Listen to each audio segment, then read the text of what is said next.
Viewers creative soul প্ৰিয়াক্ষীৰ আন এটি এপিসোডলৈ আপোনালোকক স্বাগতম জনালোঁ। আজিৰ ভিডিঅ'টোত মই ডেকোপেজ আৰ্টৰ বিষয়ে দেখুৱাবলৈ চেষ্টা কৰিম। অনুগ্ৰহ কৰি ভিডিঅ'টো শেষলৈকে চাই থাকিব। যিসকল দৰ্শকে আজি প্ৰথমবাৰৰ বাবে মোৰ ভিডিঅ'টো চাইছে তেওঁলোকে মোৰ চেনেলটো অনুগ্ৰহ কৰি ছাবস্ক্ৰাইব কৰিব আৰু কাষত থকা বেল আইকনটো দবাই দিব। লগতে মোৰ চেনেলটো যিমান পাৰে সিমান শ্বেয়াৰ কৰিব। ডেকোপেজ আৰ্টৰ বাবে আমাক লাগিব খালী বটল, বগা টিস্যু পেপাৰ, এক্ৰাইলিক কালাৰ, খালী বাতি আৰু গিলাচ, মডপড, ব্ৰাছ, ডেকোপেজ নেপকিন আৰু এটুকুৰা স্পঞ্জ। প্ৰথমতে খালী প্লাষ্টিকৰ বাতিটোত এক্ৰাইলিক পেইণ্ট ঢালি ল'লোঁ আৰু তাতে স্পঞ্জ টুকুৰা ডুবাই বটলটোত এনেকৈ কালাৰ ডেবিং কৰি গ'লোঁ বেছ কোটটোৰ বাবে।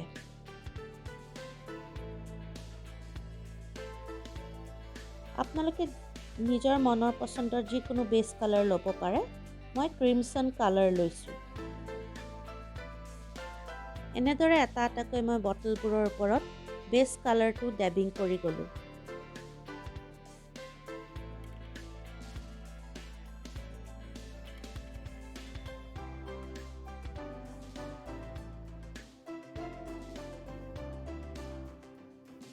এতিয়া বটলকেইটা শুকাবলৈ দিলোঁ আৰু দ্বিতীয়টো কোট মই বটলৰ ওপৰত ডেবিং কৰি গ'লোঁ।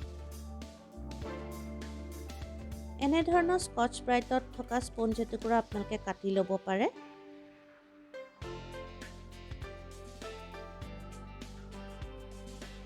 এয়া ছেকেণ্ড কোট ডেবিং কৰি আছোঁ। হৈ যোৱাৰ পিছত এয়া বটলকেইটা। এতিয়া এখন ডেকোপেজ নেপকিন ল'লোঁ। তাৰে 4 ভাগৰ এভাগ মই কাটি ল'লোঁ আৰু কাটি পেলাই পেটাৰ্ণটোৰ চাৰিওকাষে ধুনীয়াকৈ কাটি গ'লোঁ।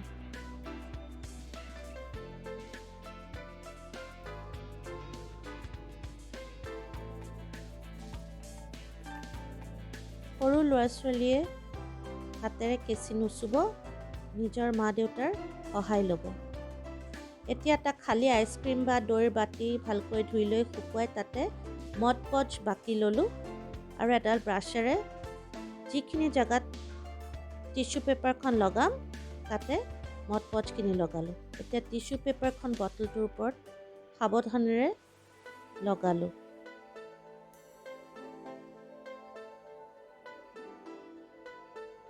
আৰু এডাল ব্ৰাছেৰে মডপডখিনি ভালদৰে লগালোঁ টিস্যু পেপাৰখনৰ ওপৰত। মডপড লগাওঁতে সদায় বাহিৰৰ ফালে লগাব, যেনেদৰে মই দেখুৱাইছোঁ। নহ'লে দুইফালে যদি লগাই তেতিয়াহ'লে মডপডখিনি বেয়াকৈ লাগিব আৰু টিস্যু পেপাৰখন ফাটি যাব।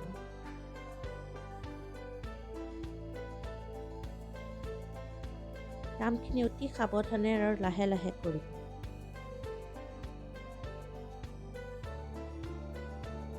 এয়া চাওক মই কেনেকৈ বাহিৰৰ ফালে লগাইছোঁ যাতে টিস্যু পেপাৰখনত বাবলছ ফৰ্ম নহয়।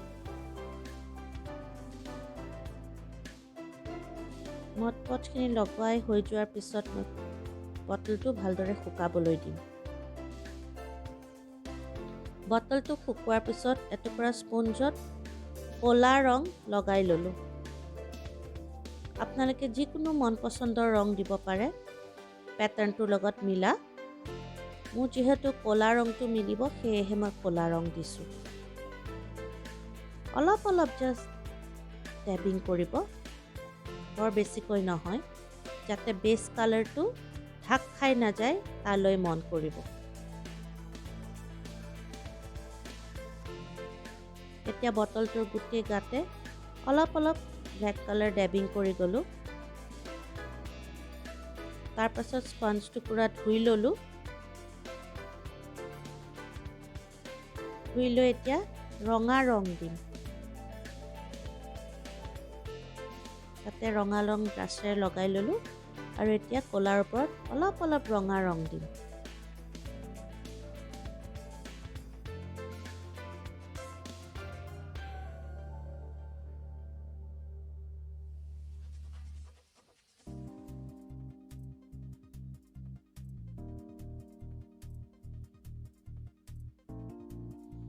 এই গোটেইখিনি কালাৰ শুকোৱাৰ পিছত মই বটলটোৰ ডিঙিত আঠা লগাম।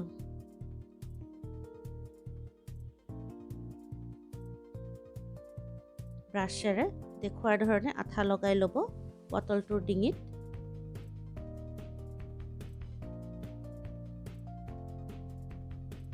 এইটো কোনো স্পন্সৰ্ড ভিডিঅ' নহয়।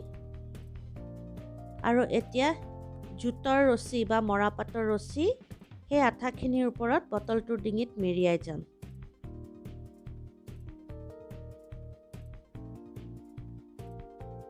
অতি সহজতে য'তে ত'তে পায় জুটৰ ৰছী।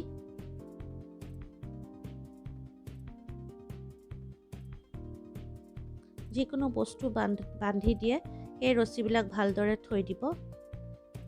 বটলটো গোটেইখিনি শুকোৱাৰ পিছত মই নিজৰ মনৰ পচন্দৰ পেটাৰ্ণ বনাম।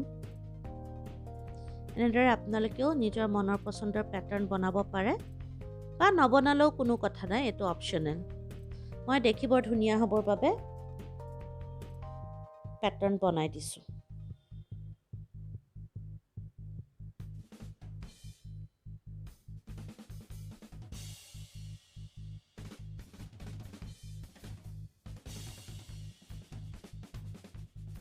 এনেদৰে এটা খালী বটল কেনে ধুনীয়াকৈ সজাব পাৰি তাকে দেখুৱাবলৈ আজি চেষ্টা কৰিলোঁ।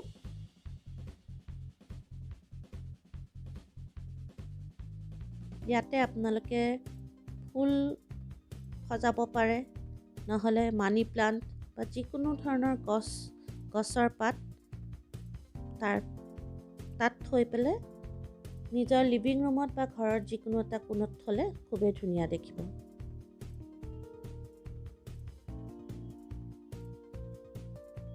এনেদৰে মই আনটো বটলতো পেটাৰ্ণ বনাই গৈছোঁ। একেবাৰে সহজ পেটাৰ্ণ, সকলোৱে বনাব পাৰিব এনেধৰণৰ পেটাৰ্ণ।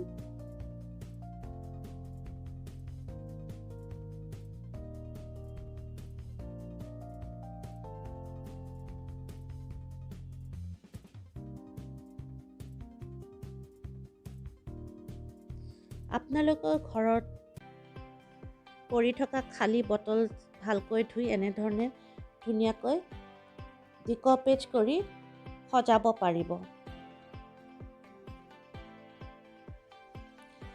আশা কৰোঁ আজিৰ ভিডিঅ'টো চাই আপোনালোকে উপকৃত হ'ল আৰু লগতে নিজেও এনেধৰণৰ খালী বটলৰ পৰা ধুনীয়া ডেকৰেটিভ পিচ বনাবলৈ চেষ্টা কৰিব বুলি আশা কৰিলোঁ। আজিৰ ভিডিঅ'টো চোৱাৰ বাবে আপোনালোক সকলোকে অশেষ ধন্যবাদ। তেনেহ'লে আজিলৈ আহোঁ। Bye bye, take care.